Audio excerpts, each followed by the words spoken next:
I tell you what, guys, I'm going to leave some of these questions now and go to our first video. And it has to do with what David Brooks kind of believe. And it drives me, must I say, crazy.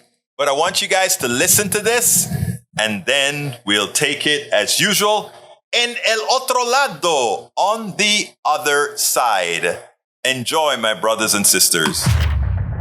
David Brooks wrote an article, I think it was yesterday, he wrote an article that one can only call, propaganda for our current economic system. The title of his article was, but the title of his article is The Power of American Capitalism. And in that article, he's tried to explain why everybody has got it wrong. The economy has been doing, unlike other economies around the world, it's been doing so great over the last several decades. And why is there a pessimism in America? Why is it that Americans believe that somehow capitalism is not working for them? How could they possibly believe it when we look at all the curves, the amount of money generated by our economy, the amount of people that are employed, the amount of productivity that we have in the economy, that the people that are millennials and Gen Zs somehow have $9,000 to $10,000 more in 2019 in real dollars, more so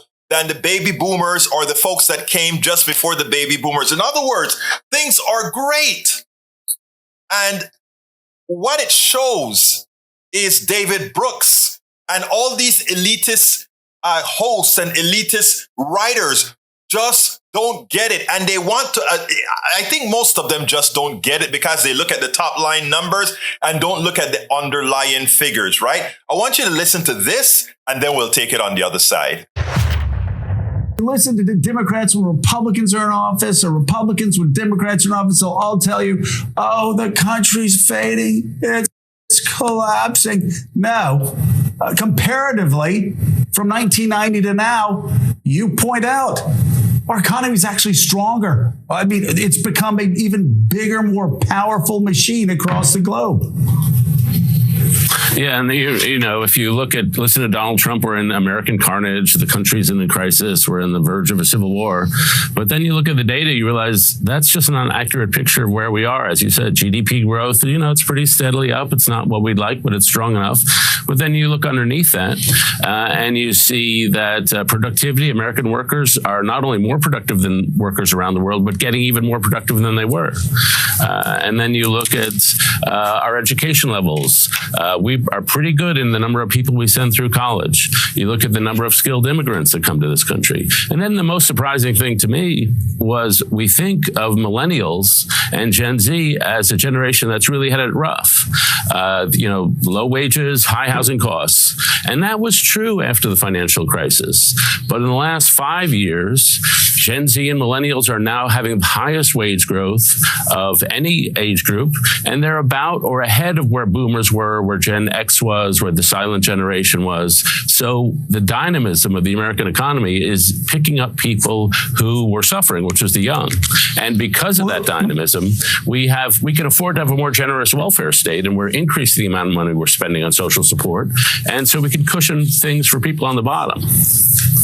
Yeah, and David, you also compare us to European countries. If you look at, again, earnings, GDP per capita, and again, comparatively to where we were in 1990, when the economy was supposedly so much stronger, and before demagogues on both sides talked about how America was collapsing and how capitalism was dying. Just the fact is, comparatively, we're doing much better now against some of the G7 countries even than we did 30 years ago. Yeah, and we have just a slightly different model. I've lived in Europe, and they have a lot of positives to their models. They have a lot of social support. They have a probably more secure health healthcare systems than we do. But their disadvantage of that model is they don't have as much dynamism and growth. And so what we're trying to do in this country, and I think Joe Biden is part of this, is trying to find the right balance to have the dynamism and growth, but also to have the right kind of social support. And if you look at what Biden has passed, I think he's trying to increase the support without crushing the dynamism. And that's the great skill that Americans, I think, on the center left and the center right have been contributing to. My worry is that we have people on the extremes who are really not, they have lost faith in capitalism altogether. And, if you go to Tucker Carlson, he's attacking capitalism as part of a great betrayal. And so the Republican Party, which used to be like for free enterprise, is not so much anymore. And so these declinists, these people who think we're declining, are proposing policies that will actually produce what they pretend to be trying to avoid. Everybody across the world, it seems that monarchs, sheiks, you name it, they send their kids to America to educate their children. And so, David, if this is what declinism looks like, give me more of it. We're doing pretty damn well. Yeah, and we all, the three of us, we spend a lot of our time focusing on problems, which we should. We should expose the problems of the country. But I think sometimes we ignore how strong things are. I've decided to spend 3 hours a day thinking about artificial intelligence because I think it's just a gigantic thing. That's all happening here. And the innovation is happening here. The vaccines happened here. And I think what puzzles me and what I think about is if you got all these underlying things that are going well, why are we in such a bad mood? Why do so many people think the country's on the wrong track? Why do so many people think the coming generations won't have the advantages that people in my generation had? And I think there's just, some of it is frankly our fault in the media. We're a little too negative probably. Some of it is just a wall of cynicism that is built up. And I was talking to an administration official about this yesterday, that, there a lot of good things have been happening and credit is not being given to those who've passed major pieces of legislation in the last couple of years.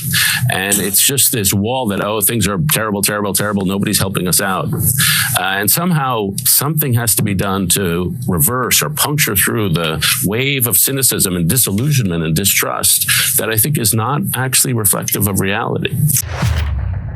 Here's what's important with what David Brooks says. David Brooks wants you to believe hey, those millennials are doing better than the folks their age at that time. Not particularly true, because at that time, we didn't have the healthcare costs that we had today. We didn't have all the different high costs that we had today that requires a lot more money, but it's beyond that. It's even deeper. We didn't have the lack of the future savings that other generation could have because of the cost structure that you had then. But then there's another magical thing.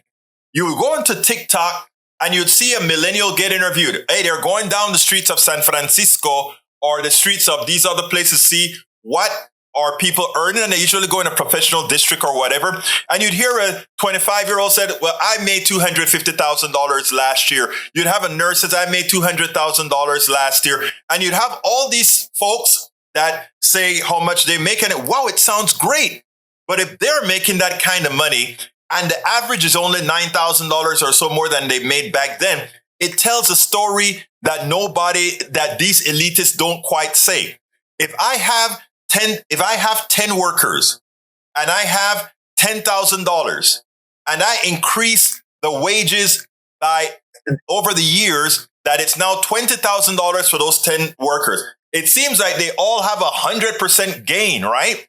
But if that $10,000, $9,000 of that additional $10,000 went to one person, then the average seems pretty good. The median is horrific. And that is what has happened in America. Yes, there are people that have done phenomenally well. And when averaged with everybody else, it seems like they're doing fine. But the fact that 80% of Americans, if they have a bill, that's $400 and something in that particular month, that it really screws their budget, they're in dire straits, tells you where we are. Yes, efficiency is great. Yes, some people are making a lot more money, and when the averages come down, it seems like folks are doing better. But the reality is, America is sour not because they want to be sour. Americans are upset not because they want to be upset. Americans are upset because they are not doing progressively well. And when they see what's left for themselves, it's not all that much. So these elitists can look at the top line numbers as much as they want. They can do whatever they want as far as saying things should be good. But when you go into Apalache, the ghettos, the barrios, and even in these different communities and see what people have to do to survive, it's a different story. And it's a story that can be quantified. If the elitists wanted to learn and quantify what's happening to the average American citizen, they could, and then enlightening Americans and allowing them the opportunity to elect those progressives that will change these policies is the answer. But David Brooks says, oh, those folks on the left or those folks on the right, they don't know what they're talking about. Because if we were to adopt those things that those lefties want, how bad would things get?